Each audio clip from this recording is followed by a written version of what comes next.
A comienzos del siglo XVII, alguien narró esta historia al gobernante nipón, el shogun. Un día, el rey de los portugueses dijo a su consejo: en Extremo Oriente hay un país llamado Japón, donde abundan el oro y la plata. ¿Por qué no añadir esa nación a mis dominios? La mejor vía para adueñarnos de esas tierras es servirnos de nuestra religión.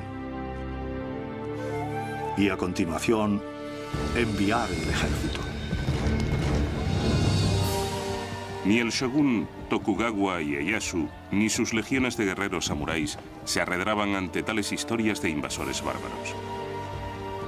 Era un caudillo enérgico que había traído la paz a una nación desgarrada por las guerras civiles. No obstante, ni las amenazas exteriores ni el descontento interior dejaban de entrañar riesgos. En una época en que Japón se plegaba a la voluntad del shogun, ciertos testigos escribieron acerca de tan extraordinarios tiempos. Estas son las memorias del imperio secreto japonés.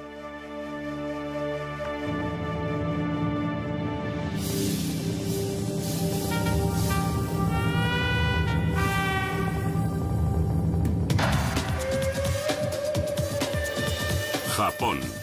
Memorias de un imperio secreto.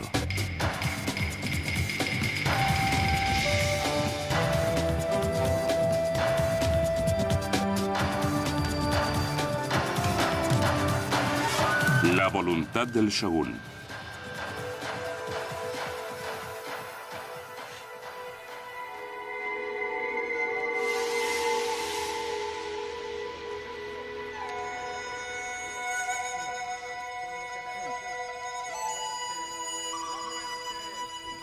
Cuando llevábamos 5 o 6 días en Japón, llegó un jesuita portugués que nos acusó de ser piratas. Constantemente nos esperábamos acabar crucificados, que es la forma de ejecución en este país. Esperaba morir cada día.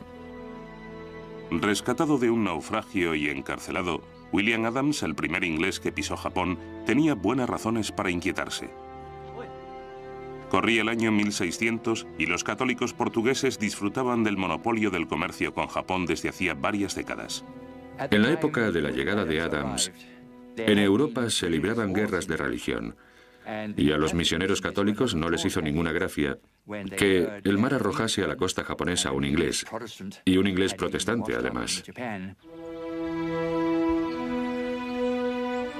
El más poderoso señor japonés, Tokugawa Ieyasu, convocó a Adams a su castillo.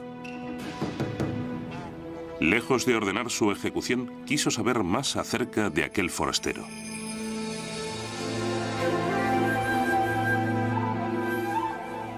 Tal citación era sumamente desusada, ya que solo los oficiales y los funcionarios de alto rango eran recibidos por el mismísimo mandatario.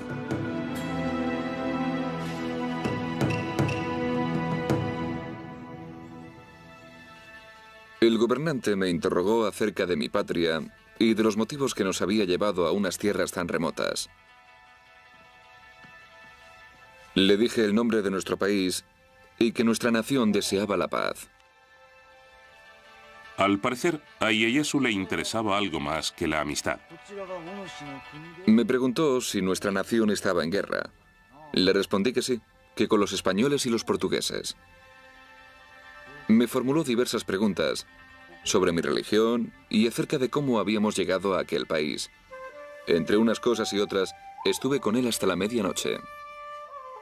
Al finalizar la entrevista, Adams se atrevió a exponer una última súplica en nombre de sus patrones holandeses. Le solicité poder comerciar con su país igual que los portugueses y los españoles. Para Ieyasu fue una buena nueva. Ieyasu valoraba las relaciones comerciales con los mercaderes portugueses y españoles. Sin embargo, recelaba de sus misioneros católicos que predicaban la sumisión a un Dios más poderoso que él.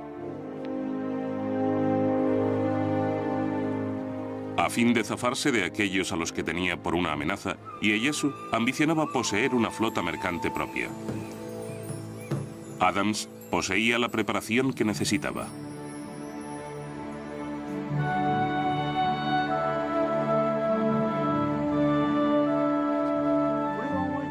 El piloto inglés había sido aprendiz de carpintero de barcos. Ieyasu le pidió que le construyese 2 naves apropiadas para navegar por alta mar. Repliqué que no era carpintero y que, por lo tanto, carecía de los conocimientos precisos. Bueno, tú cumple con mi encargo, me dijo. Y si no sale bien, no te preocupes. Es innegable que William debía de tener cierta influencia dado que se le había ordenado construir aquellos 2 navíos. Fueron las primeras naves extranjeras, las primeras naves europeas que se votaron en Japón.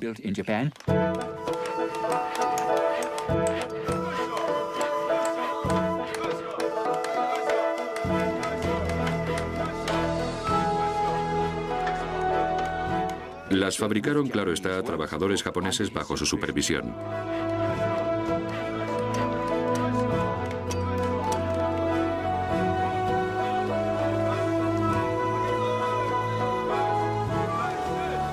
A bordo de ellas navegaron hasta México y regresaron sanos y salvos.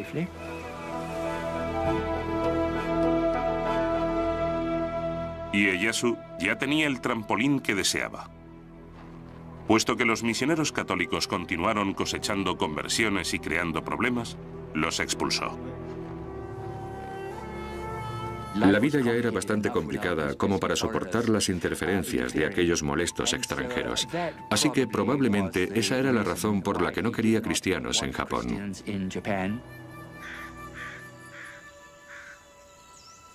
Ieyasu sustituyó a su intérprete católico por William Adams, que había aprendido japonés rápidamente. Era protestante, por supuesto. Ieyasu sabía que no le interesaba apoyar a los misioneros, por lo que le resultaba muy útil tenerlo a su lado. Ieyasu deseaba continuar comerciando con Occidente, si bien imponiendo sus condiciones. Adams persuadió a Ieyasu de que los protestantes no deseaban convertir a su pueblo. Pronto, Ieyasu lo nombró su agente comercial y Adams negoció un acuerdo especialmente favorable para la pujante Compañía Holandesa de las Indias Orientales. Los holandeses ya se han establecido y les he granjeado unos privilegios mercantiles que ni los españoles ni los portugueses habían logrado en los 50 años que estuvieron en Japón.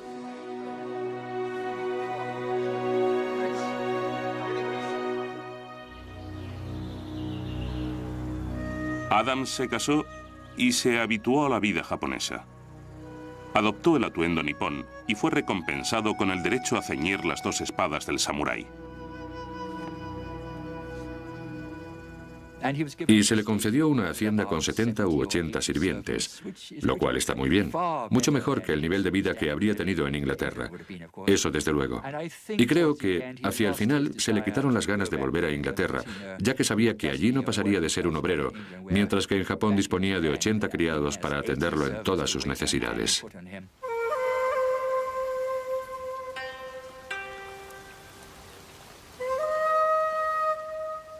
Es posible que Adams visitase a Ieyasu en su casa de té a fin de mantener conversaciones privadas ajena a la actividad política de la corte.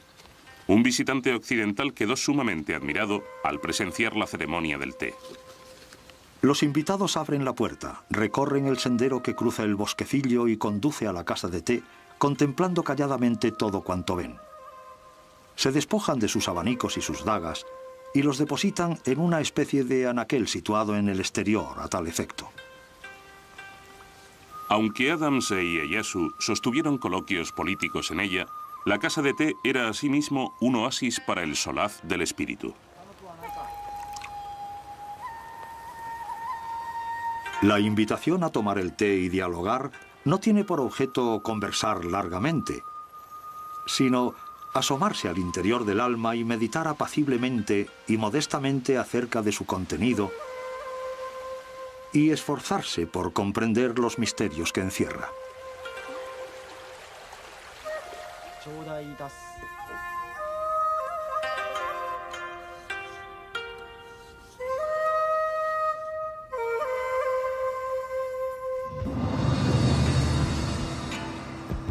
Ieyasu pensaba que aquellas perturbadoras influencias foráneas podían desestabilizar la paz que con tantos esfuerzos había forjado. Sin embargo, su mayor reto consistiría en conservar su dominio sobre los 260 varones ferozmente independientes y sus formidables huestes samuráis.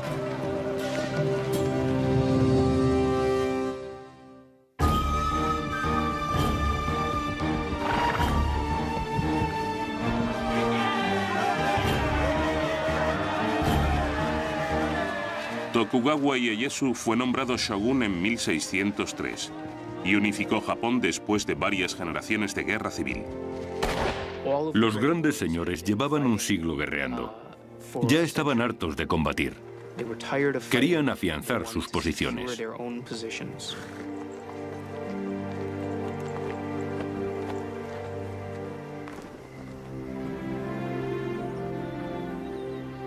Pero como nos informa un cronista de la corte, la tarea que afrontaba no sería fácil.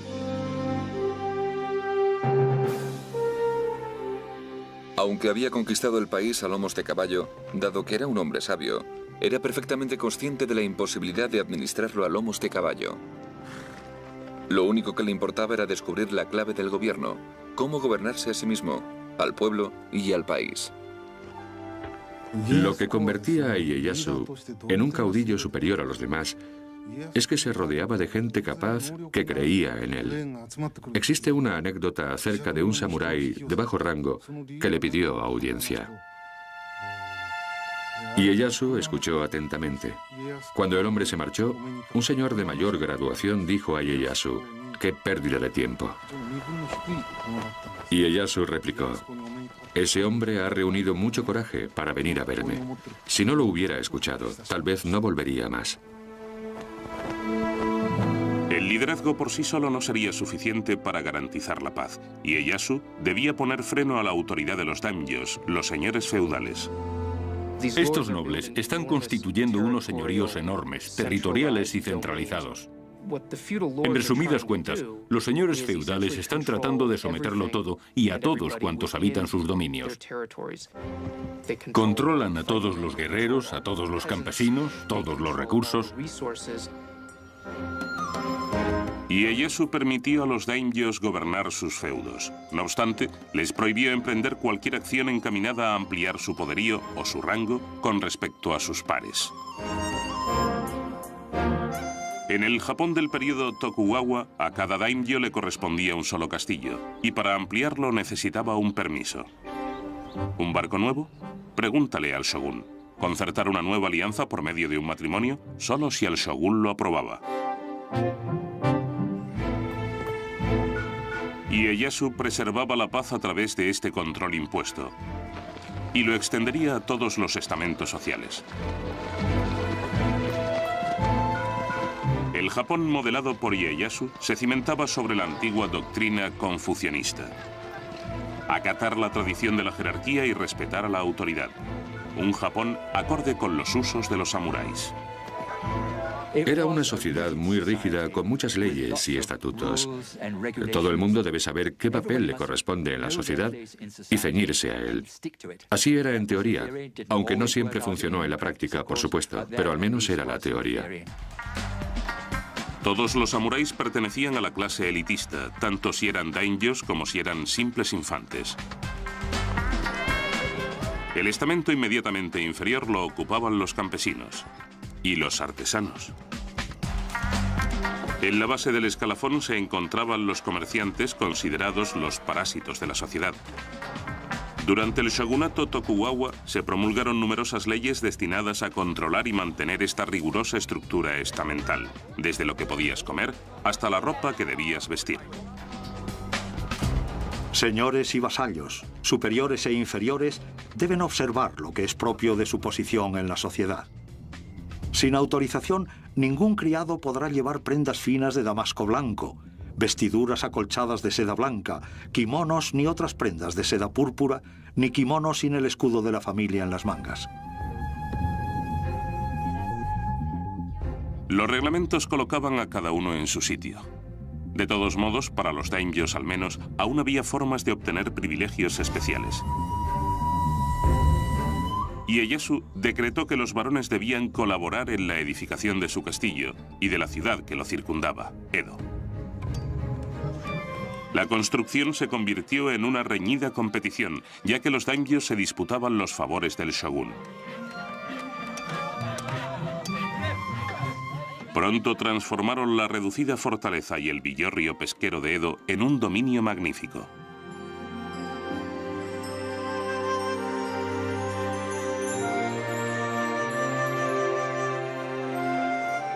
La ciudad más adelante conocida como Tokio. Las calles son mucho más anchas, largas y rectas que las de España. Y las tienen tan limpias que te da la impresión de que nadie camine jamás por ellas. Del incipiente esplendor de Edo nos dejó su testimonio Rodrigo de Vivero y Velasco, gobernador de las Filipinas, que naufragó frente a la costa nipona. Pasó varios meses en la capital como huésped del shogun. Lo interesante de este hombre es que redactó un informe acerca de Japón después de su partida. Y era un hombre de criterio. Fue testigo de diversos aspectos de la vida japonesa en los que otros no habían reparado. La gente vive en determinadas calles conforme a su oficio y posición. Una calle, por ejemplo, está reservada para los carpinteros. Y en otras calles habitan los zapateros remendones, los herreros, los sastres o los comerciantes. La nobleza y la gente de categoría reside en calles y barrios muy distintos a los del resto de la ciudad. Y ni los plebeyos ni las gentes de las clases más bajas se mezclan con ellos. Los daimyos que se habían ganado las mercedes del shogun vivían más cerca del castillo y se les concedían más audiencias con el mismísimo gran gobernador. Estando en el castillo, con motivo de una recepción de Ieyasu, de Vivero y Velasco, vio cómo un poderoso daimyo llegaba a palacio a rendir homenaje a Ieyasu.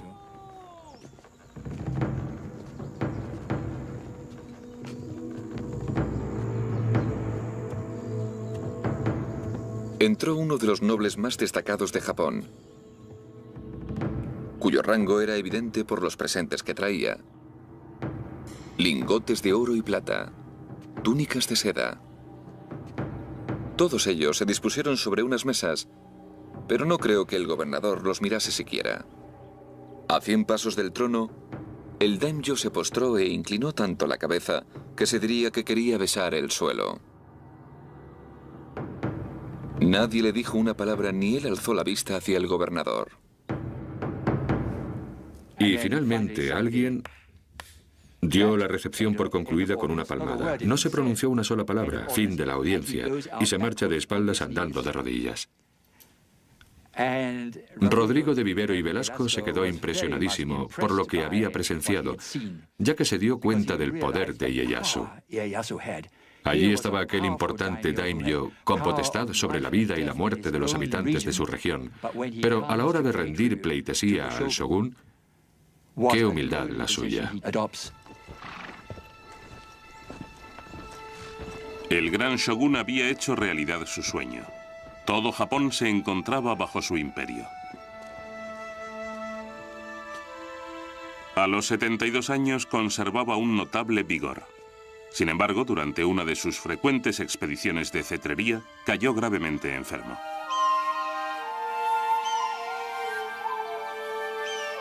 En su lecho de muerte planeó todos los detalles de su funeral. Sería una ceremonia sencilla. Sus cenizas se llevarían a la cima de una montaña que dominaba los parajes donde tantas veces había ido a cazar con sus halcones. Allí, pensó, su espíritu podría surcar los cielos de su amada tierra, manteniendo unificado el reino.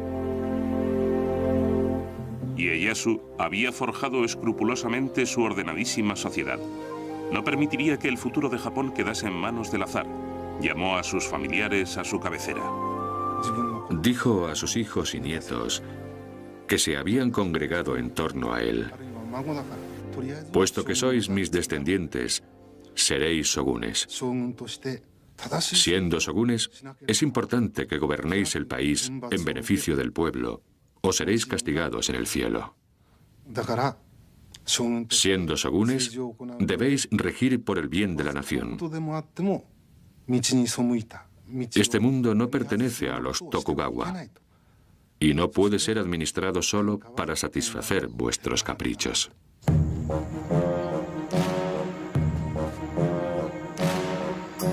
Entre sus familiares había un nieto pequeño destinado a convertirse en shogun. El niño, Iemitsu, creció decidido a seguir los pasos de su célebre abuelo.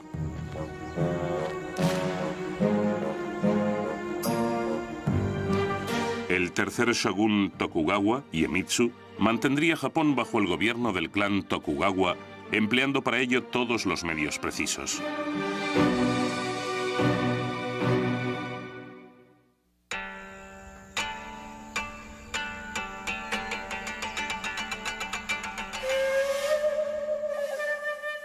El tercer shogun Tokugawa, Iemitsu, veneraba a su difunto abuelo.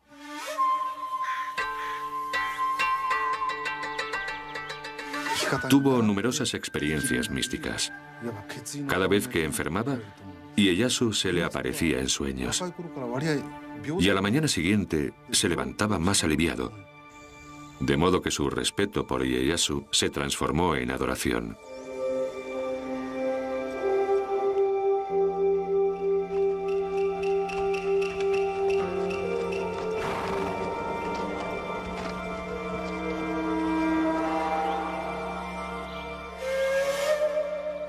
Iemitsu llevaba siempre un amuleto con un papel que decía: vivir con arreglo al modo en que mi abuelo habría vivido.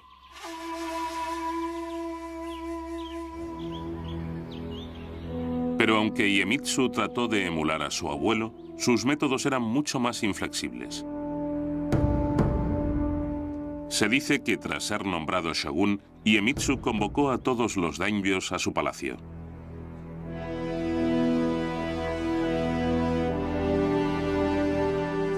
Los nobles aguardaron todo el día a merced del frío sin alimento ni resguardo. Comenzaron a temer por sus vidas.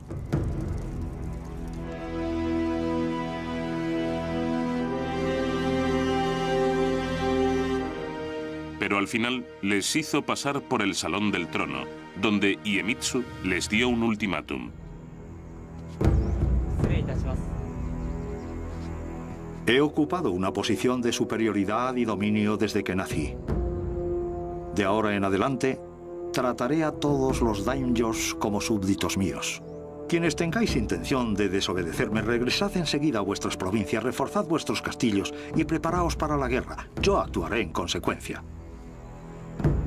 Iemitsu es un shogun fascinante. Es el primer shogun que no dirige sus tropas en el combate. No ha probado su valía en el campo de batalla. No lo acompaña un grupo de hombres de confianza al asumir el shogunato.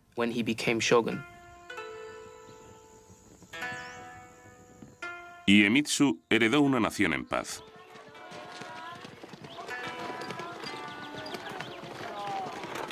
Sin embargo, la gobernaría con mano de hierro.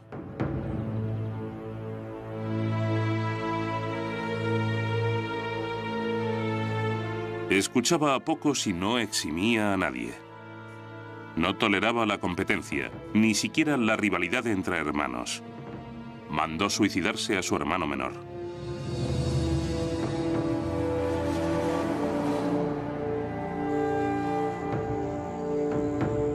Bajo su mandato, el shogunato Tokugawa actúa de un modo mucho más caprichoso en lo tocante a los varones que desobedecían sus órdenes o transgredían alguna de las normas que los constreñían. Un mercader europeo que en tiempos había sido tutor de Iemitsu comenta acerca de la corte del shogun. Nadie osa intentar oponerse a la voluntad del shogun. Por muchas injusticias que el shogun pueda cometer, por muchas extravagancias o excesos en los que pueda incurrir, todo lo alaban y lo aprueban.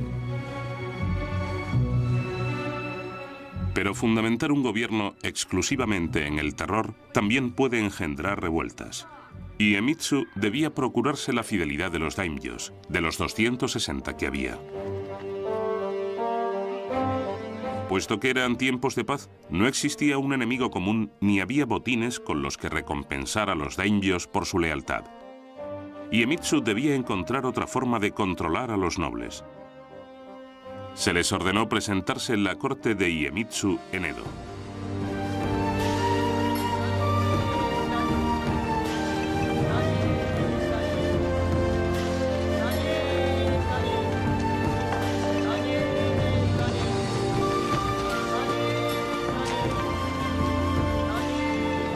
Y no se desplazaban en solitario, como relata un viajero alemán. Los guardaespaldas y los porteadores adoptaban un modo de andar muy arrogante durante su marcha.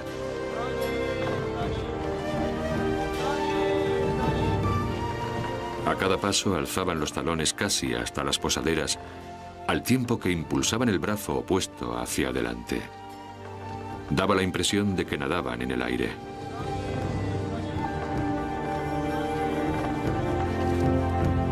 Los integrantes de aquellas complejas procesiones a menudo se contaban por millares. Eran un aspecto más de un sistema conocido como asistencia alterna.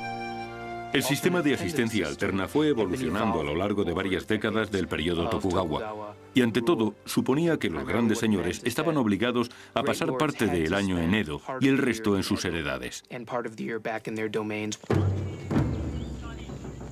Debían viajar entre sus tierras y la corte conforme a un programa muy estricto, mientras que sus esposas e hijos tenían que residir permanentemente en Edo. Era el mecanismo de control sobre los señores feudales más importante del shogunato Tokugawa.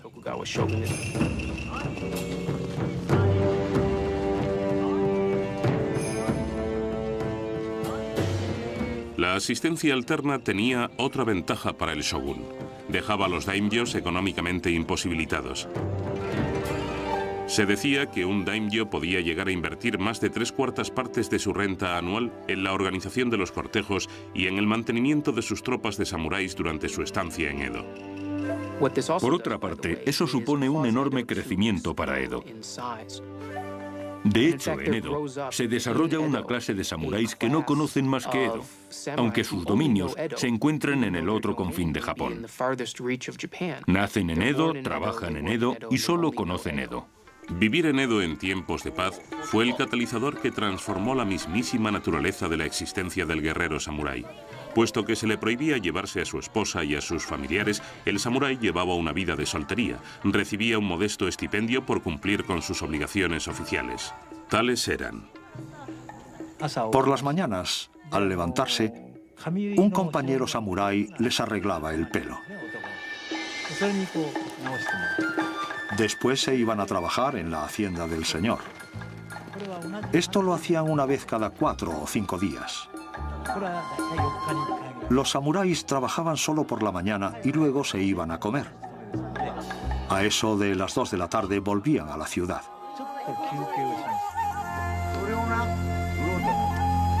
Era una vida que ninguno de aquellos en tiempos orgullosos guerreros habría imaginado jamás. Edo se estaba convirtiendo en una ciudad de samuráis cuya profesión estaba evolucionando rápidamente de la de soldado a la de burócrata. En la vida del samurái no se les permite trabajar y se les da dinero suficiente para vivir. Así que su ocupación principal es pasarse el día en casa de algún amigo bebiendo, charlando, estudiando, haciendo té, leyendo libros de antiguas historias bélicas y preguntándose qué tal habría sido vivir en el siglo XVI. En la vida del Japón del siglo XVII no tenían cabida los peligros de la guerra. Pero la paz conllevaba sus propios riesgos. La legislación era estricta y las penas podían ser muy severas para cualquiera que osase conculcarla.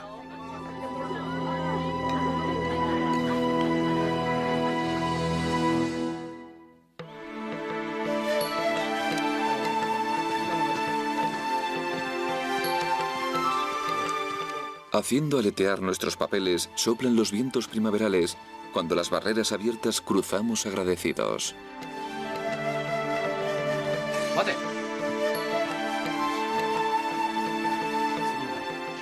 5 carreteras estatales conducían a Edo, la capital del shogun. todas ellas con controles destinados a hacer cumplir las leyes de Iemitsu.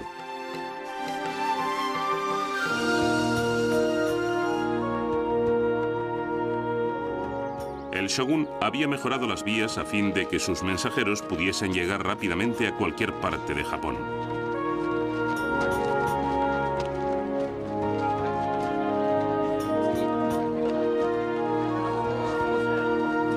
Estas calzadas también facilitaban a los daimyos y sus guerreros samuráis sus desplazamientos a Edo.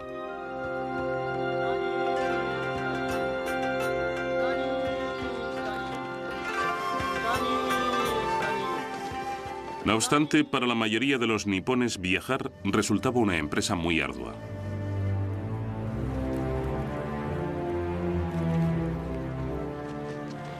Un sinnúmero de normas controlaban quién entraba y salía de la ciudad de Edo.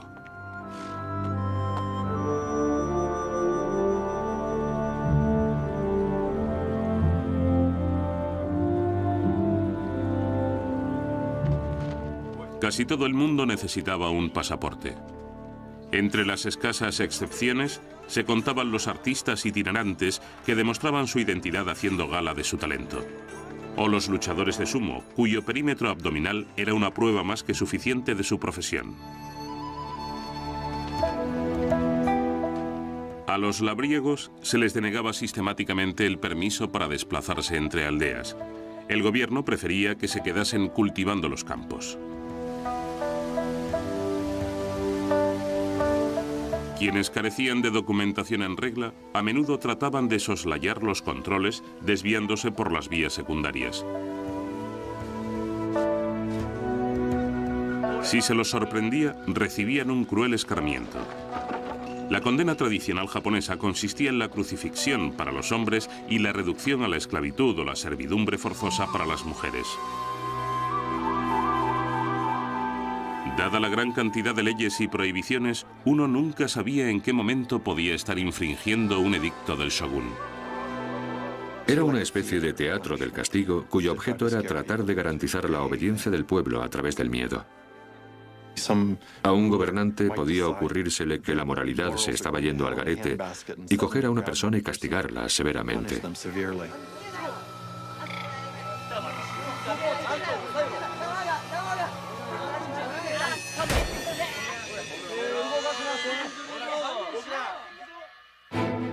Pese a tanta incertidumbre y contra todo pronóstico, los viajes cobraron auge.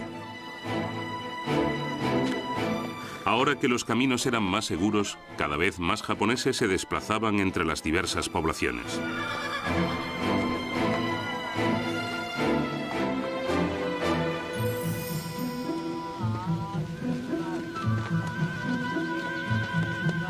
La vía más transitada era la conocida como Tokaido, que recorría los 480 kilómetros que separan Kioto de Edo. 53 posadas jalonaban la calzada. De modo que aquellas poblaciones comparadas de postas por las que pasaban las 5 grandes carreteras niponas crecieron hasta convertirse en ciudades importantes. En ellas había ventas, burdeles, restaurantes, boticas. En suma, en ellas se desarrolló una cultura de la ciudad de paso. A la gente del periodo Tokugawa la impulsaba la curiosidad. Comenzaba a considerar a Japón una nación.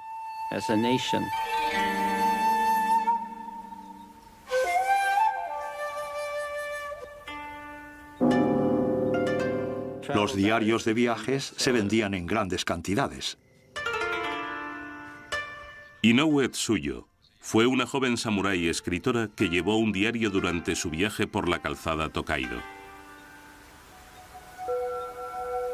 Una cordillera se alza sobre las nubes y el agua de los manantiales corre a raudales sobre las rocas con un sonido ensordecedor. A la subida nos da la sensación de que tirasen de nosotros hacia atrás y a la bajada tenemos la impresión de ir resbalando, de modo que a menudo pasamos miedo.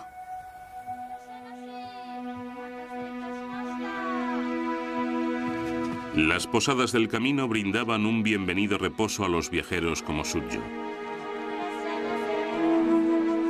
se dirigía a Edo para servir en la morada de un samurái de alto rango. Aunque Tsuyo iba en viaje oficial acompañada por su hermano, no por ello dejó de toparse con incómodas dificultades. Todo viajero se enfrentaba a unas normas muy estrictas, si bien las mujeres lo pasaban especialmente mal. Las mujeres lo tenían muy difícil para viajar en el siglo XVII. En primer lugar, porque debían contar con el permiso de su familia, que normalmente pensaba que más le valía quedarse limpiando y cocinando.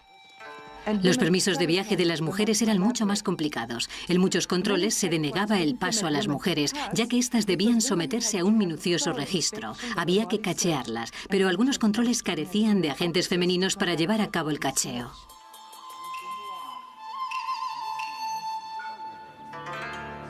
Los funcionarios estaban permanentemente alerta, ya que algunas mujeres se hacían pasar por muchachos.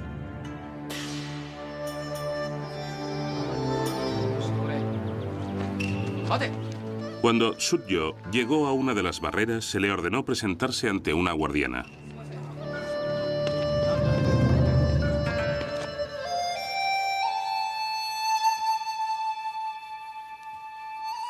Me registró una mujer de tosco aspecto. Me metió la mano entre el pelo y dijo algo con un acento áspero. Yo me sentía muy molesta, pero no tenía elección. Me daba miedo lo que pudiese hacerme.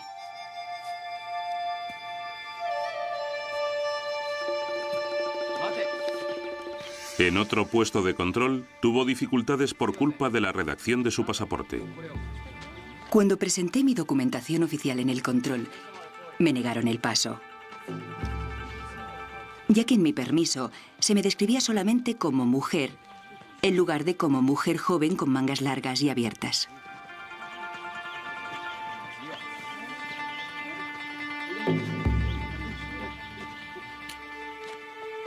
Tuve que regresar a la hospedería.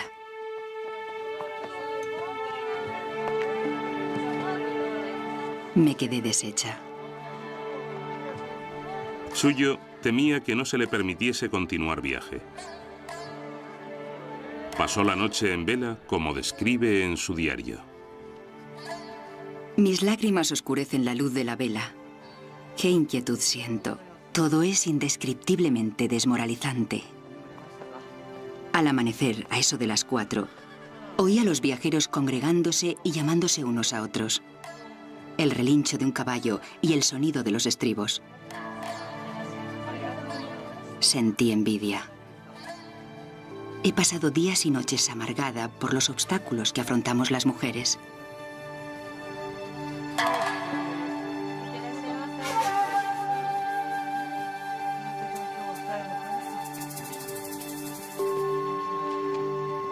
Los apuros de Tsuyo no eran infrecuentes. Bajo el gobierno de Iemitsu, quien quiera que no acatase sus normas podía ser sancionado. Pero había un grupo proscrito solamente por sus creencias, los cristianos.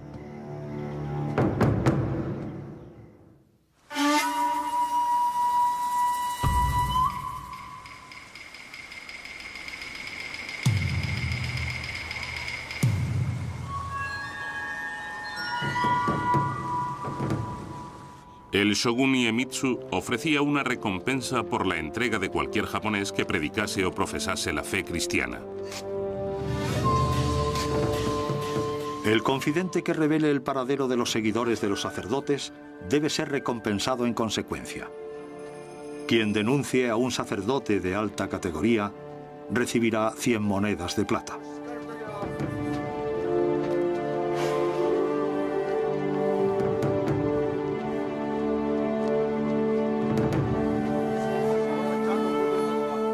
Debe tenerse en cuenta que en este periodo de la historia japonesa existe una represión y que la autoridad Tokugawa, el shogun, deseaba mantener la sociedad nipona tal y como estaba.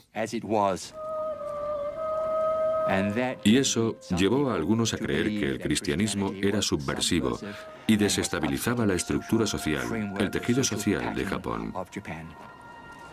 En tiempos de Iemitsu ya habían sido expulsados todos los misioneros extranjeros.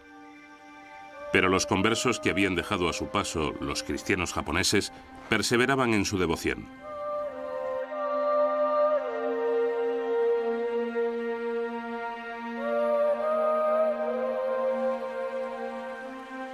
Muchos japoneses cristianos tenían una fe muy profunda, especialmente en las regiones donde el cristianismo había arraigado firmemente a lo largo de 3 o 4 generaciones. El shogun es un gran enemigo de los cristianos.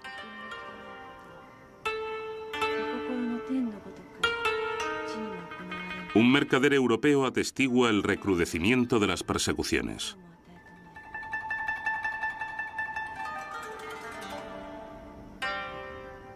Vi a 55 personas martirizadas por negarse a abjurar de su fe cristiana. Y entre ellos había niños de 5 o 6 años, quemados en brazos de sus madres. Gritaban: Jesús, acoge sus almas.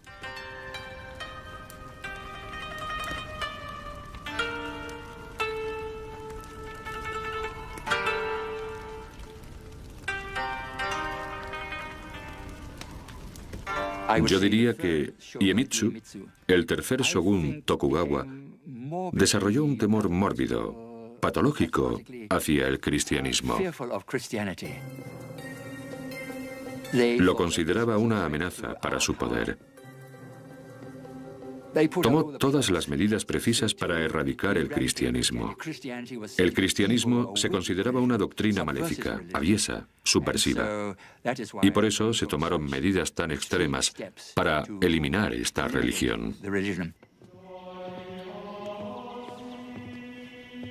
A pesar de la represión, el cristianismo había calado hondo en muchos japoneses desafectos al régimen. Se tornaron desafiantes, incluso deseosos de convertirse en mártires por su fe. Soy japonés y hermano jesuita. No he cometido crimen alguno, sino que muero por el mero hecho de haber predicado la religión de nuestro Señor Jesucristo. Me llena de regocijo morir por esta causa. Para mí es una gran bendición. Creedme. Os aseguro que no hay salvación fuera del cristianismo.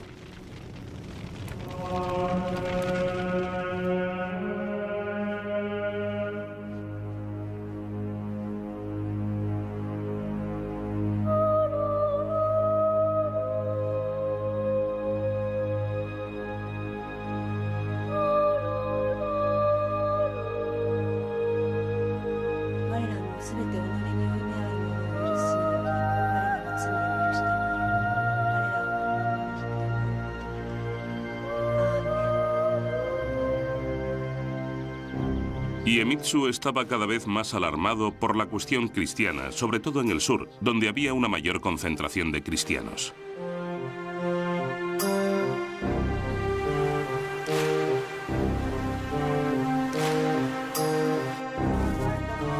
Y lo que era más grave, muchos de ellos eran antiguos samuráis, ahora obligados a trabajar de obreros o labradores. Pero en su fuero interno continuaban siendo samuráis y sumamente versados en el uso de las armas. Para Iemitsu, aquello era inaceptable.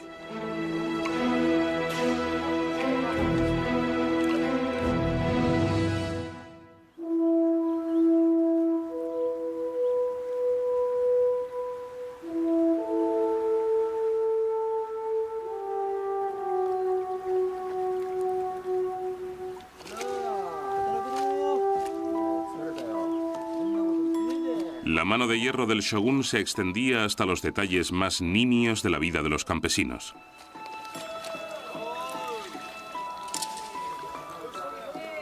Los agricultores deben labrar la tierra desde que amanece hasta que anochece. Sus mujeres e hijas deben preparar 3 comidas diarias, ponerse una banda roja en la frente y llevar las viandas al campo. Cuando el hombre llegue a casa después del atardecer, sus cuñadas y primas deben colocar sus ajados pies en la tripa de su esposa y masajeárselos.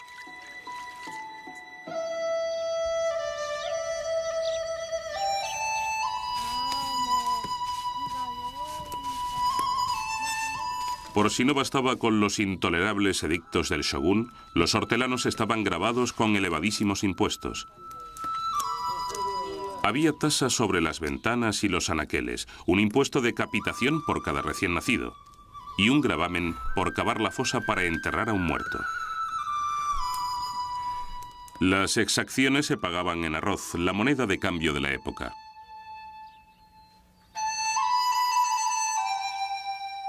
Irónicamente, los labriegos no podían comerse el arroz que cultivaban.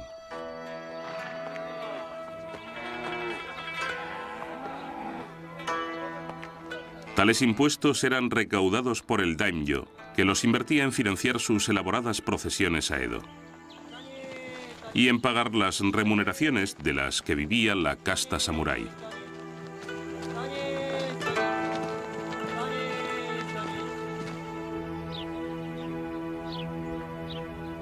Los campesinos estaban en la miseria, como lamentaba un escritor japonés. Los agricultores estaban cada año más agobiados. ¿Cómo iban a subsistir en aquellas circunstancias?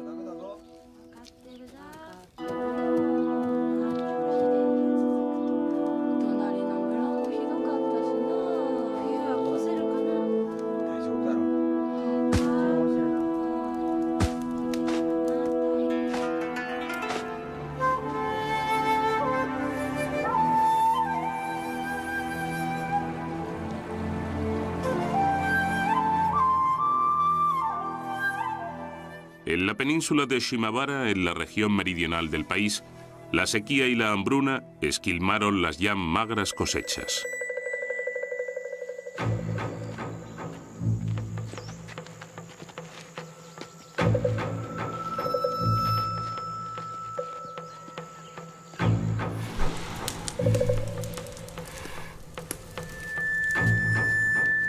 Quienes eran incapaces de pagar los impuestos recibían severos castigos. Mediado diciembre de 1637, un acontecimiento en particular fue la gota que colmó el vaso.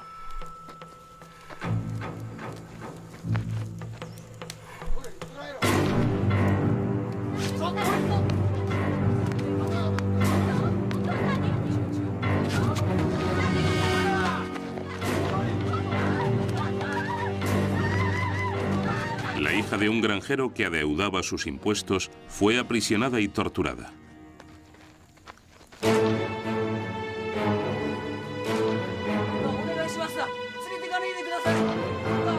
Ofuscados por el dolor, el padre y sus amigos mataron al gobernador local y toda la aldea, así samuráis como campesinos y cristianos, se levantaron. Al poco tiempo, toda la región estaba en manos de los rebeldes en número de casi 40.000.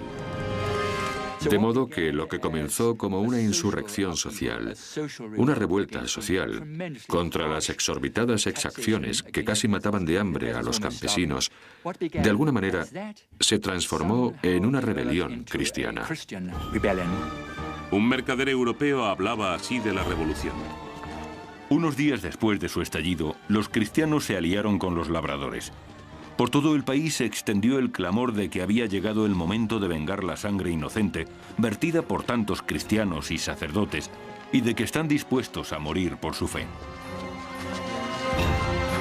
Los insurrectos se apiñaron en un castillo abandonado y rodeado de mar por 3 de sus lados.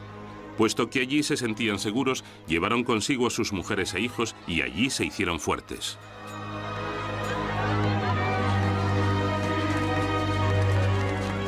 Esto era muy inquietante. Los campesinos eran los parias de los parias, los pobres. No tenían derecho a rebelarse, pero lo habían hecho.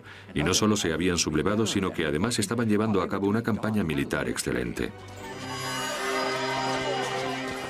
Por lo tanto, no es de extrañar que el shogún estuviese preocupado, ya que podían servir de ejemplo a otras regiones del país, donde los labradores estaban descontentos con los abrumadores impuestos que pagaban. El shogún no toleraba a los disidentes y menos aún a los que apelaban al auxilio de Jesús. Envió a sus tropas a Shimabara para reprimir a los sediciosos. Sin embargo, durante 4 sangrientos meses, a pesar de estar quedándose sin provisiones, los insurrectos lograron rechazar los ataques gubernamentales.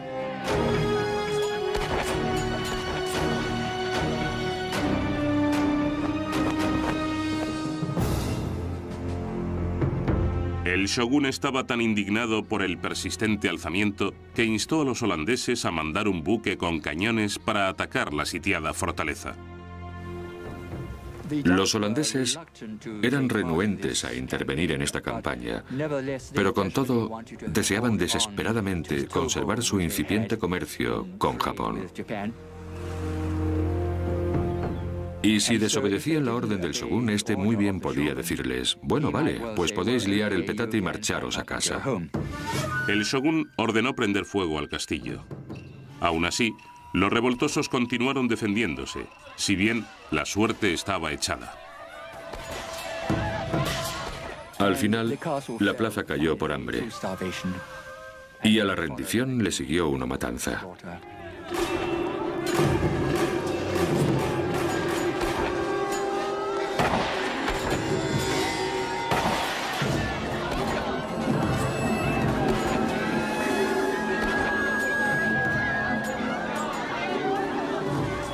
Aquella fue en realidad la última batalla de la historia japonesa.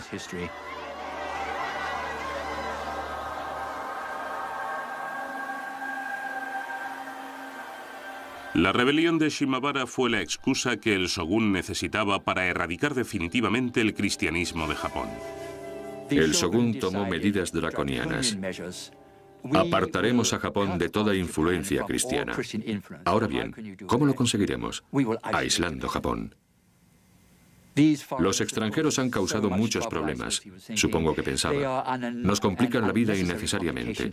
Así que, ¿por qué no tratar de preservar la sociedad japonesa tal y como es? No queremos cambios. El tercer shogún Tokugawa prohibió por ley los viajes al extranjero. So pena de muerte, ningún japonés tenía permitido salir de Japón, y quienes ya estaban fuera no podían regresar. A fin de garantizar el cumplimiento de las normas, destruyó todas las naves de altura.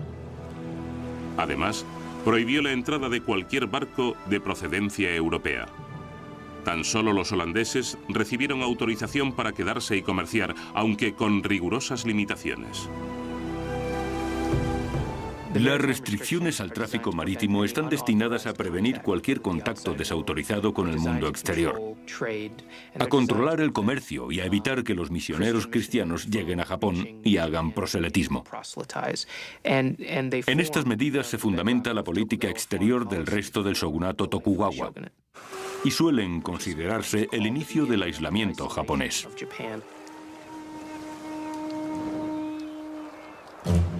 Dos años después, desafiando la proscripción del shogún, una delegación oficial de mercaderes portugueses desembarcó en Japón. El shogún no se mostró indulgente y ordenó la ejecución de 57 de los embajadores que viajaban a bordo y de la tripulación. Mandó incendiar el barco. A los escasos supervivientes se les envió a su patria con una advertencia. Un castigo similar recibirán todos los portugueses que arriben a estas costas, ya sean embajadores o marineros, ya lleguen por error o arrojados por una tempestad. Es más, si el rey de Portugal o el mismísimo Dios de los cristianos viniesen por aquí, sufrirían la misma pena.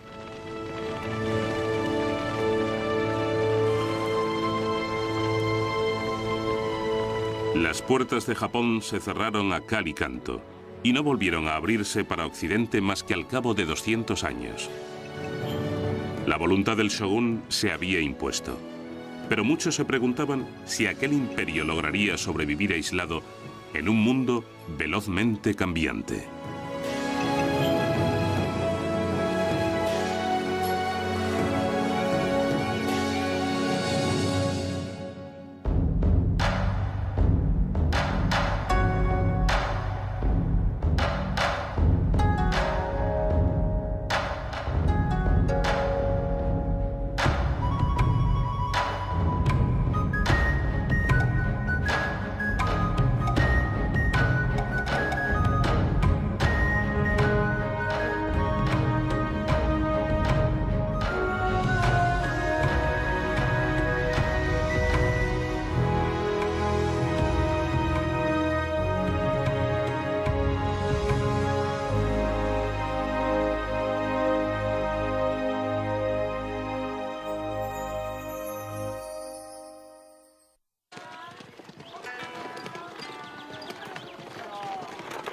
Sin embargo, la gobernaría con mano de hierro.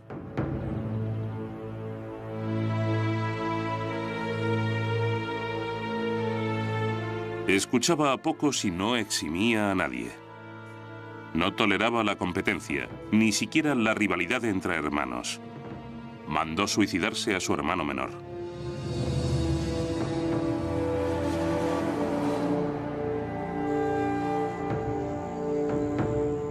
Bajo su mandato, el shogunato Tokugawa actúa de un modo mucho más caprichoso en lo tocante a los varones que desobedecían sus órdenes o transgredían alguna de las normas que los constreñían. Un mercader europeo que en tiempos había sido tutor de Iemitsu comenta acerca de la corte del shogun. Nadie osa intentar oponerse a la voluntad del shogun. Por muchas injusticias que el shogun pueda cometer, por muchas extravagancias o excesos en los que pueda incurrir, todo lo alaban y lo aprueban. Pero fundamentar un gobierno exclusivamente en el terror también puede engendrar revueltas. Iemitsu debía procurarse la fidelidad de los daimyos, de los 260 que había. Puesto que eran tiempos de paz, no existía un enemigo común ni había botines con los que recompensar a los daimyos por su lealtad. Iemitsu debía encontrar otra forma de controlar a los nobles. Se les ordenó presentarse en la corte de Iemitsu en Edo.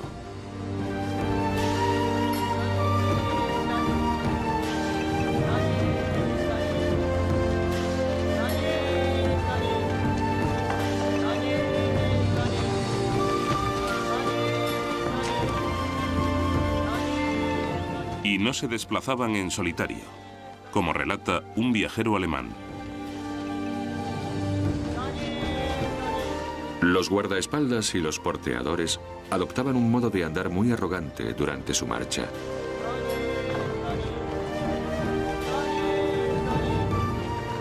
A cada paso alzaban los talones casi hasta las posaderas, al tiempo que impulsaban el brazo opuesto hacia adelante.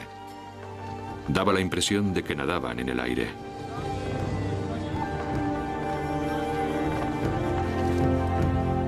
Los integrantes de aquellas complejas procesiones a menudo se contaban por millares. Eran un aspecto más de un sistema conocido como asistencia alterna. El sistema de asistencia alterna fue evolucionando a lo largo de varias décadas del periodo Tokugawa. Y ante todo, suponía que los grandes señores estaban obligados a pasar parte del año en Edo y el resto en sus heredades. Sostuvieron coloquios políticos en ella. La casa de té era asimismo un oasis para el solaz del espíritu. La invitación a tomar el té y dialogar no tiene por objeto conversar largamente, sino asomarse al interior del alma y meditar apaciblemente y modestamente acerca de su contenido y esforzarse por comprender los misterios que encierra.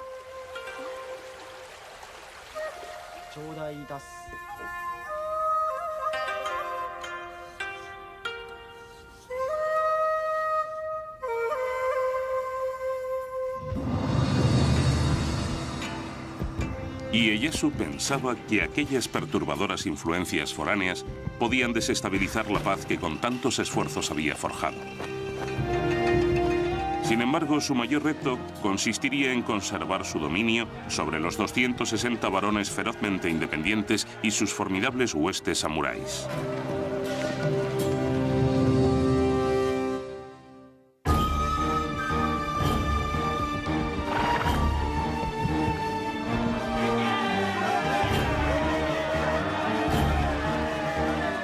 Tokugawa Ieyasu fue nombrado shogun en 1603 y unificó Japón después de varias generaciones de guerra civil.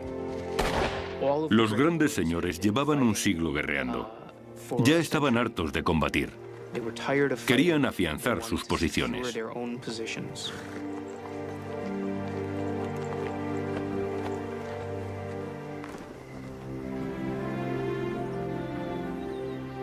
Pero como nos informa un cronista de la corte, la tarea que afrontaba no sería fácil. Aunque había conquistado el país a lomos de caballo, dado que era un hombre sabio, era perfectamente consciente de la imposibilidad de administrarlo a lomos de caballo. Lo único que le importaba era descubrir la clave del gobierno, cómo gobernarse a sí mismo, al pueblo y al país. Lo que convertía a Ieyasu en un caudillo superior a los demás es que se rodeaba de gente capaz que creía en él. Existe una anécdota acerca de un samurái de bajo rango que le pidió audiencia. Ieyasu escuchó atentamente. Cuando el hombre se marchó, un señor de mayor graduación dijo a Ieyasu: «¡Qué pérdida de tiempo!». Ieyasu replicó: «Ese hombre ha reunido mucho coraje para venir a verme. Si no lo hubiera escuchado, tal vez no volvería más». El liderazgo por sí solo no sería suficiente para garantizar la paz, y Ieyasu debía poner freno a la autoridad de los daimyos, los señores feudales. Historia japonesa.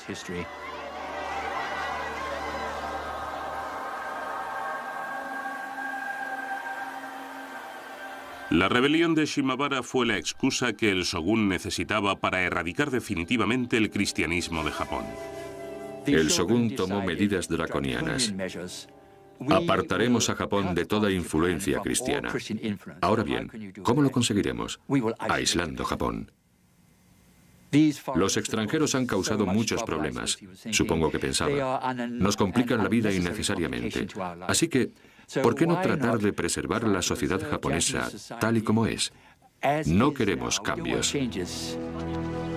El tercer shogun Tokugawa prohibió por ley los viajes al extranjero.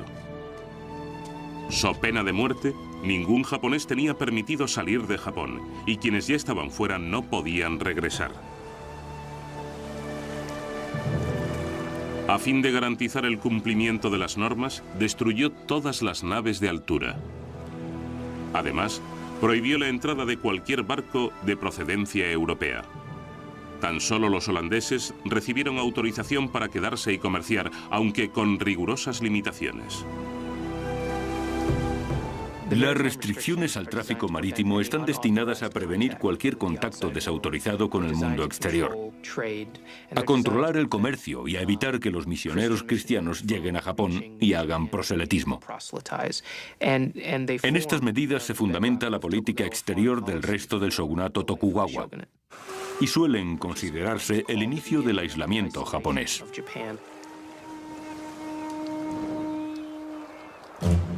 Dos años después, desafiando la proscripción del shogun, una delegación oficial de mercaderes portugueses desembarcó en Japón. El shogun no se mostró indulgente y ordenó la ejecución de 57 de los embajadores que viajaban a bordo y de la tripulación. Mandó incendiar el barco. A los escasos supervivientes se les envió a su patria con una advertencia. Un castigo similar recibirán todos los portugueses que arriben a estas costas, ya sean embajadores o marineros, ya lleguen por error o arrojados por una tempestad. Es más, si el rey de Portugal o el mismísimo Dios de los cristianos viniesen por aquí, sufrirían la misma pena.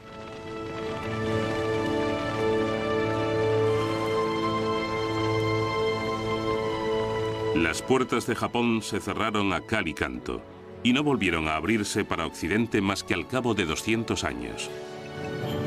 La voluntad del shogun se había impuesto, pero muchos se preguntaban si aquel imperio lograría convertirse en ciudades importantes. En ellas había ventas, burdeles, restaurantes, boticas. En suma, en ellas se desarrolló una cultura de la ciudad de paso. A la gente del periodo Tokugawa la impulsaba la curiosidad. Comenzaba a considerar a Japón una nación.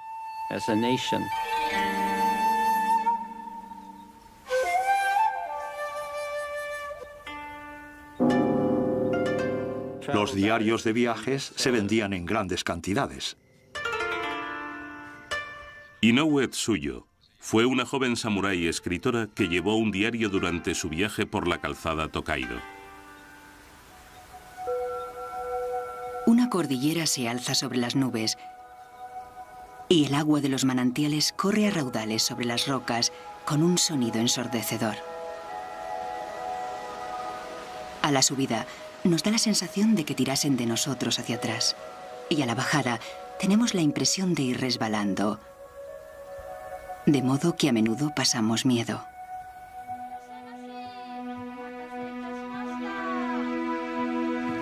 Las posadas del camino brindaban un bienvenido reposo a los viajeros como Sutjo. Se dirigía a Edo para servir en la morada de un samurái de alto rango. Aunque Tsuyo iba en viaje oficial acompañada por su hermano, no por ello dejó de toparse con incómodas dificultades. Todo viajero se enfrentaba a unas normas muy estrictas, si bien las mujeres lo pasaban especialmente mal. Las mujeres lo tenían muy difícil para viajar en el siglo XVII, en primer lugar porque debían contar con el permiso de su familia, que normalmente pensaba que más le valía quedarse limpiando y cocinando. Los permisos de viaje de las mujeres eran mucho más complicados. En muchos controles se denegaba el paso a las mujeres, ya que éstas debían someterse a un minucioso registro. Había que cachearlas, pero algunos controles carecían de agentes femeninos para llevar a cabo el cacheo.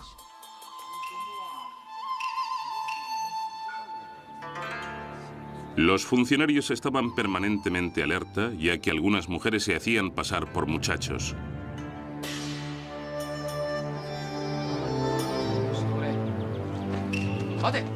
Cuando Sutjo llegó a una de las barreras, se le ordenó presentarse ante una guardiana.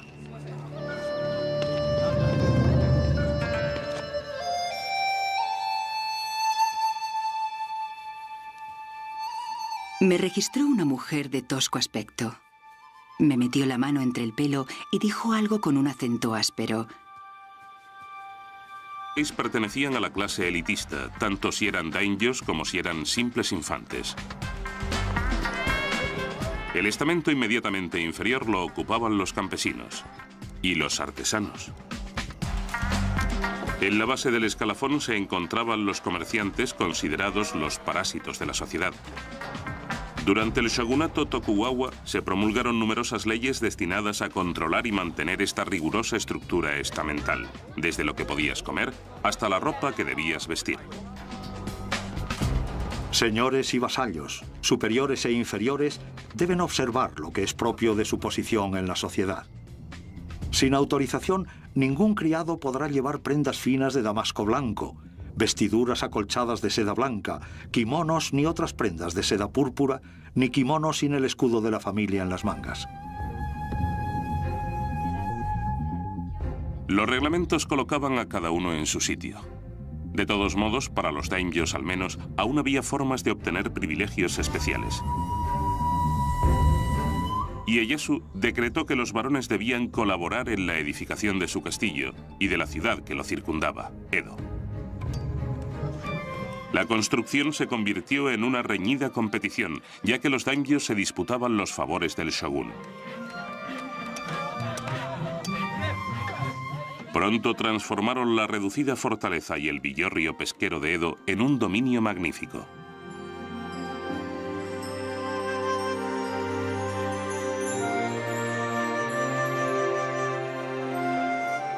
La ciudad más adelante conocida como Tokio.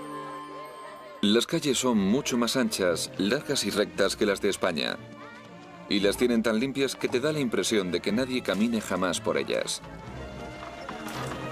Del incipiente esplendor de Edo nos dejó su testimonio Rodrigo de Vivero y Velasco, gobernador de las Filipinas, que naufragó frente a la costa nipona. Pasó varios meses en la capital como huésped del shogun. Lo interesante de este hombre es que redactó un informe acerca de Japón después de su partida. Y era un hombre de criterio. Fue testigo de diversos aspectos de la vida japonesa en los que otros no habían reparado. La gente vive en determinadas calles conforme a su oficio y posición. Una calle, por ejemplo, está reservada para los carpinteros. Y en otras calles habitan los zapateros remendones, los herreros, los sastres o los comerciantes. La nobleza y la gente de categoría reside en calles y barrios muy distintos a los del resto de la ciudad. Y ni los plebeyos ni las gentes de las clases más bajas se mezclan con ellos. No permitiría que el futuro de Japón quedase en manos del azar. Llamó a sus familiares a su cabecera. Dijo a sus hijos y nietos que se habían congregado en torno a él. Puesto que sois mis descendientes, seréis shogunes. Siendo shogunes, es importante que gobernéis el país en beneficio del pueblo, o seréis castigados en el cielo. Siendo shogunes, debéis regir por el bien de la nación. Este mundo no pertenece a los Tokugawa y no puede ser administrado solo para satisfacer vuestros caprichos.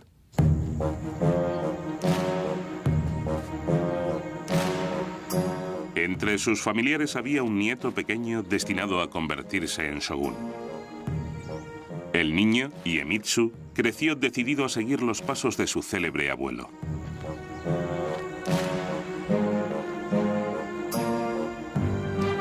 El tercer shogun Tokugawa, Iemitsu, mantendría Japón bajo el gobierno del clan Tokugawa, empleando para ello todos los medios precisos.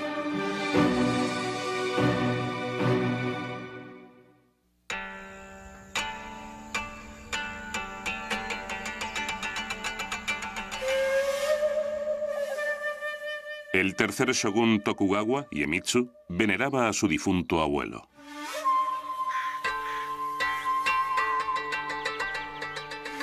Tuvo numerosas experiencias místicas. Cada vez que enfermaba, Ieyasu se le aparecía en sueños. Y a la mañana siguiente se levantaba más aliviado, de modo que su respeto por Ieyasu se transformó en adoración.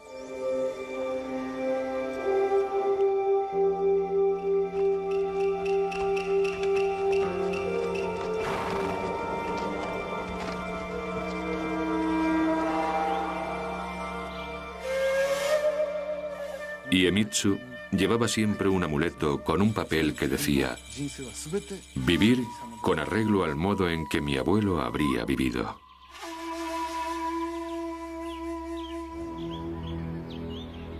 Pero aunque Iemitsu trató de emular a su abuelo, sus métodos eran mucho más inflexibles.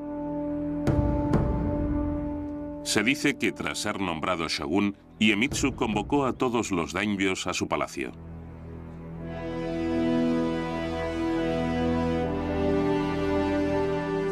Los nobles aguardaron todo el día a merced del frío sin alimento ni resguardo. Comenzaron a temer por sus vidas.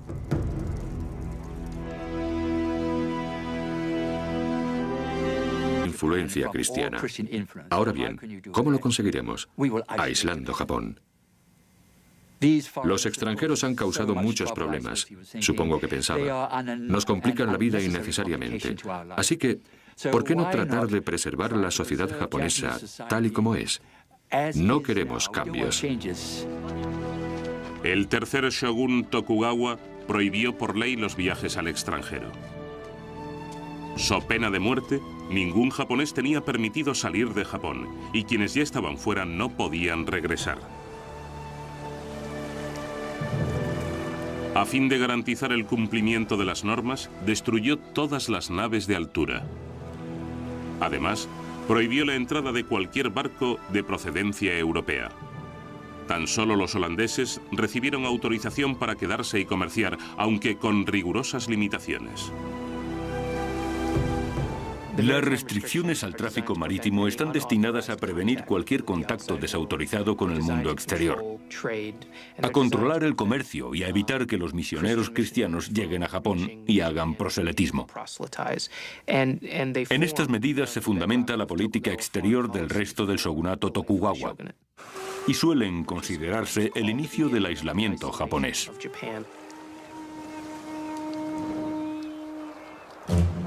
Dos años después, desafiando la proscripción del shogun, una delegación oficial de mercaderes portugueses desembarcó en Japón.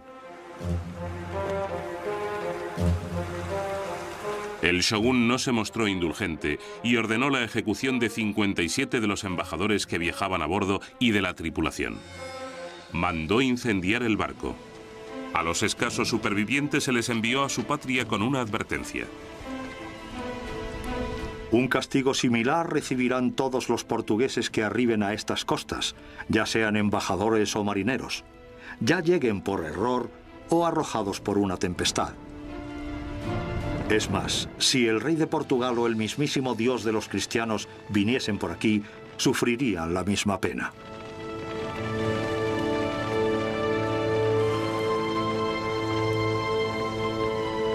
Las puertas de Japón se cerraron a cal y canto y no volvieron a abrirse para Occidente más que al cabo de 200 años. La voluntad del shōgun se había impuesto, pero muchos se preguntaban si aquel imperio lograría sobrevivir aislado en un mundo velozmente cambiante.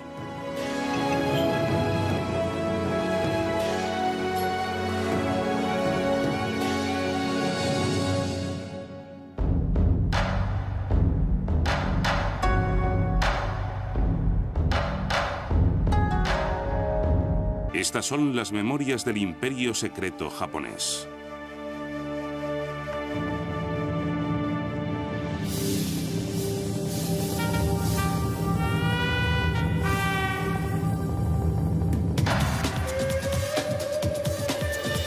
Japón. Memorias de un imperio secreto.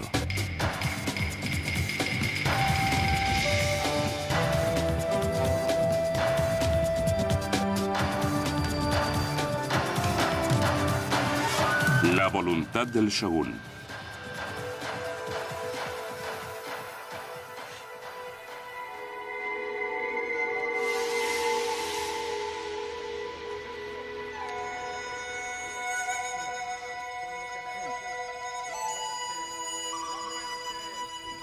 Cuando llevábamos 5 o 6 días en Japón, llegó un jesuita portugués que nos acusó de ser piratas. Constantemente nos esperábamos acabar crucificados, que es la forma de ejecución en este país. Esperaba morir cada día. Rescatado de un naufragio y encarcelado, William Adams, el primer inglés que pisó Japón, tenía buenas razones para inquietarse. Corría el año 1600 y los católicos portugueses disfrutaban del monopolio del comercio con Japón desde hacía varias décadas. En la época de la llegada de Adams, en Europa se libraban guerras de religión, y a los misioneros católicos no les hizo ninguna gracia que el mar arrojase a la costa japonesa a un inglés, y un inglés protestante además. El más poderoso señor japonés, Tokugawa Ieyasu, convocó a Adams a su castillo. Lejos de ordenar su ejecución, quiso saber más acerca de aquel forastero.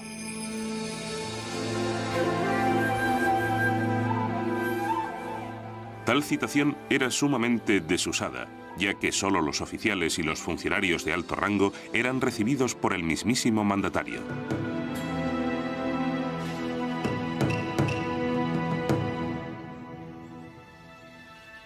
El gobernante me interrogó acerca de mi patria y de los motivos que nos había llevado a unas tierras tan remotas. Le dije el nombre de nuestro país y que nuestra nación deseaba la paz. Al parecer, a Ieyasu le interesaba algo más que la amistad. Me preguntó si nuestra nación estaba en guerra. Le respondí que sí, que con los españoles y los portugueses. Me formuló diversas preguntas sobre mi religión y acerca de cómo habíamos llegado a aquel país. Entre unas cosas y otras, estuve con él hasta la medianoche. Al finalizar la entrevista, Adams se...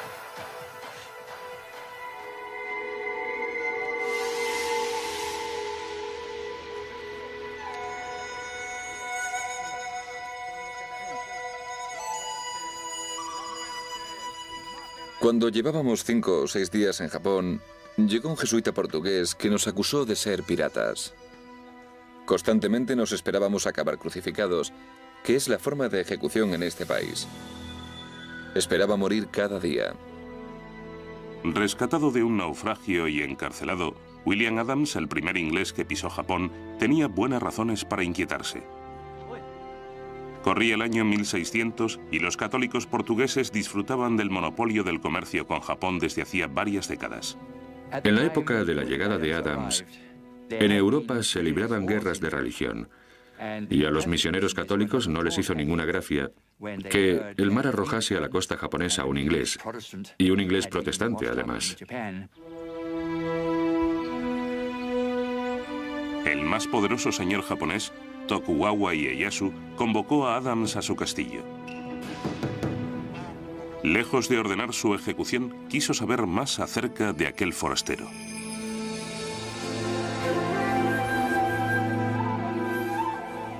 Tal citación era sumamente desusada, ya que solo los oficiales y los funcionarios de alto rango eran recibidos por el mismísimo mandatario.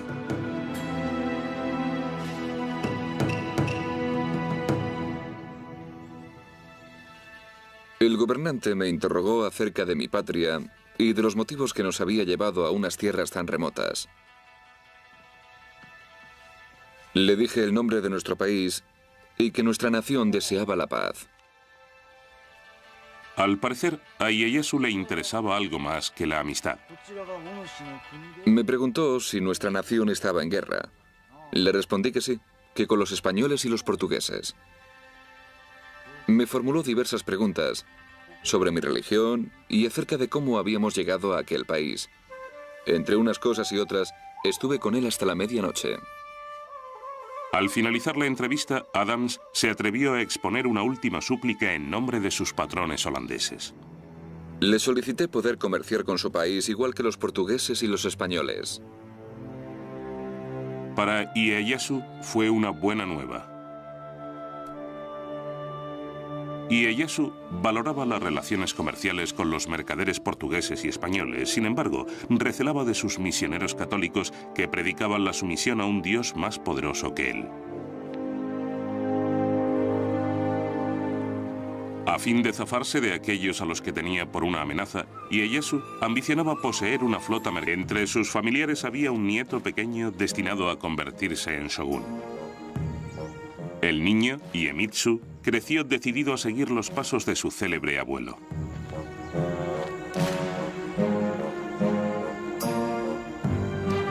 El tercer shogun Tokugawa, Iemitsu, mantendría Japón bajo el gobierno del clan Tokugawa, empleando para ello todos los medios precisos.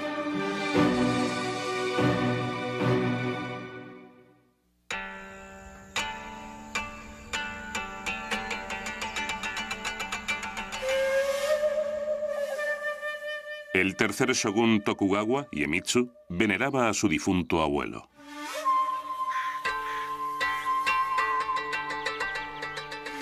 Tuvo numerosas experiencias místicas. Cada vez que enfermaba, Ieyasu se le aparecía en sueños. Y a la mañana siguiente se levantaba más aliviado. De modo que su respeto por Ieyasu se transformó en adoración.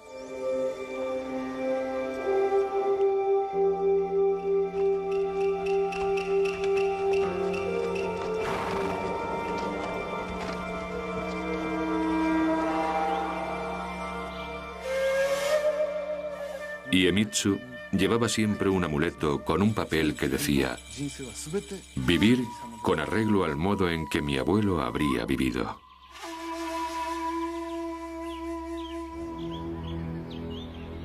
Pero aunque Iemitsu trató de emular a su abuelo, sus métodos eran mucho más inflexibles. Se dice que tras ser nombrado shogun, Iemitsu convocó a todos los daimyos a su palacio.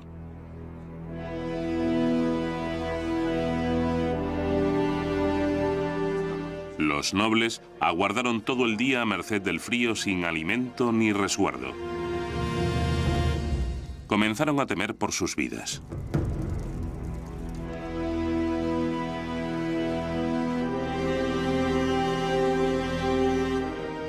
Pero al final les hizo pasar por el salón del trono, donde Iemitsu les dio un ultimátum. He ocupado una posición de superioridad y dominio desde que nací. De ahora en adelante, trataré a todos los daimyos como súbditos míos. Quienes tengáis intención de desobedecerme, regresad enseguida a vuestras provincias, reforzad vuestros castillos y preparaos para la guerra. Yo actuaré en consecuencia. Iemitsu es un shogun fascinante. Es el primer shogun que no dirige sus tropas en el combate. No ha probado su valía en el campo de batalla. No lo acompaña un grupo de hombres de confianza al asumir el shogunato.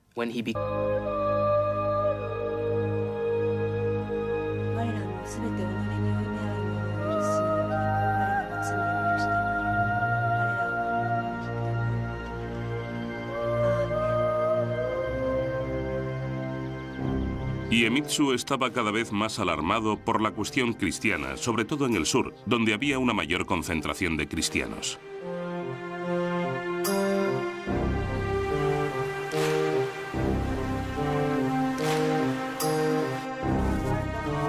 Y lo que era más grave, muchos de ellos eran antiguos samuráis, ahora obligados a trabajar de obreros o labradores.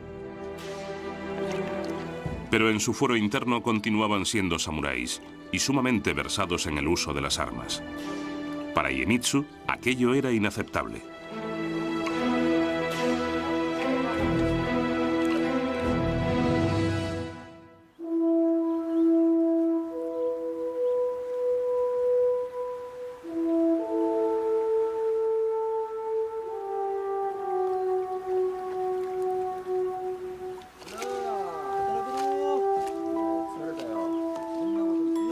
La mano de hierro del shogun se extendía hasta los detalles más nimios de la vida de los campesinos.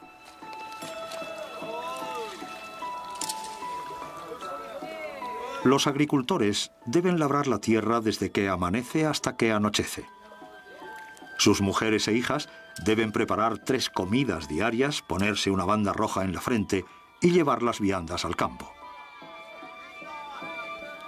Cuando el hombre llegue a casa después del atardecer, sus cuñadas y primas deben colocar sus ajados pies en la tripa de su esposa y masajeárselos.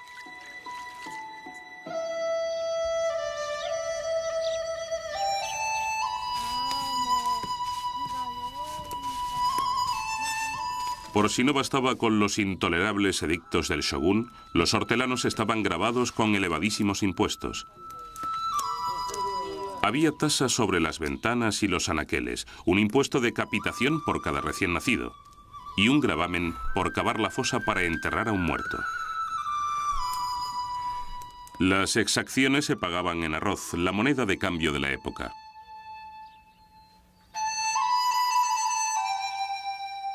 Irónicamente, los labriegos no podían comerse el arroz que cultivaban.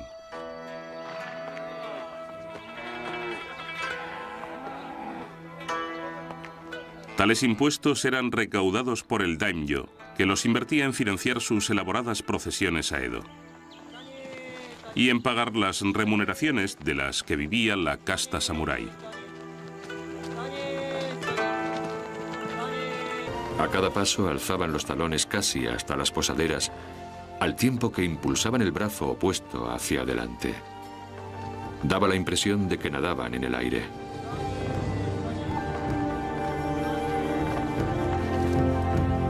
Los integrantes de aquellas complejas procesiones a menudo se contaban por millares. Eran un aspecto más de un sistema conocido como asistencia alterna. El sistema de asistencia alterna fue evolucionando a lo largo de varias décadas del periodo Tokugawa. Y ante todo, suponía que los grandes señores estaban obligados a pasar parte del año en Edo y el resto en sus heredades. Debían viajar entre sus tierras y la corte conforme a un programa muy estricto, mientras que sus esposas e hijos tenían que residir permanentemente en Edo. Era el mecanismo de control sobre los señores feudales más importante del shogunato Tokugawa.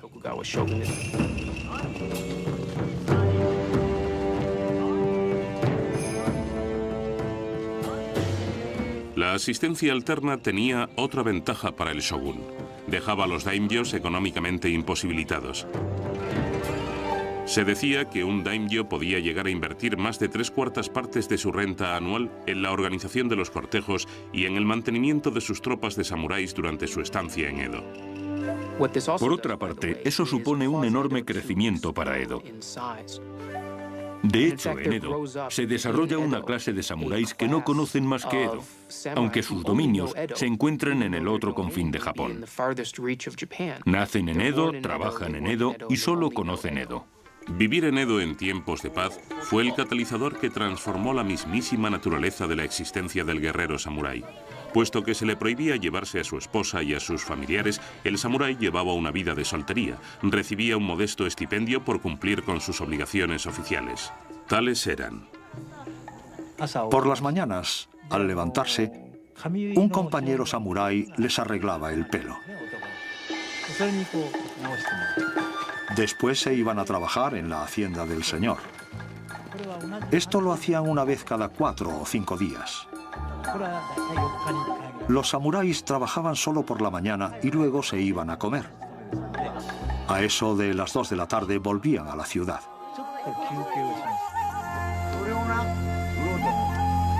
Era una vida que ninguno de aquellos en tiempos orgullosos guerreros habría imaginado jamás. Edo se estaba convirtiendo en una ciudad de samuráis cuya profesión estaba evolucionando rápidamente de la de soldado a la de burócrata. En la vida del samurái no se les permite trabajar y se les da dinero suficiente para vivir. Así que su ocupación principal es pasarse el día en casa de algún amigo bebiendo, charlando, estudiando, haciendo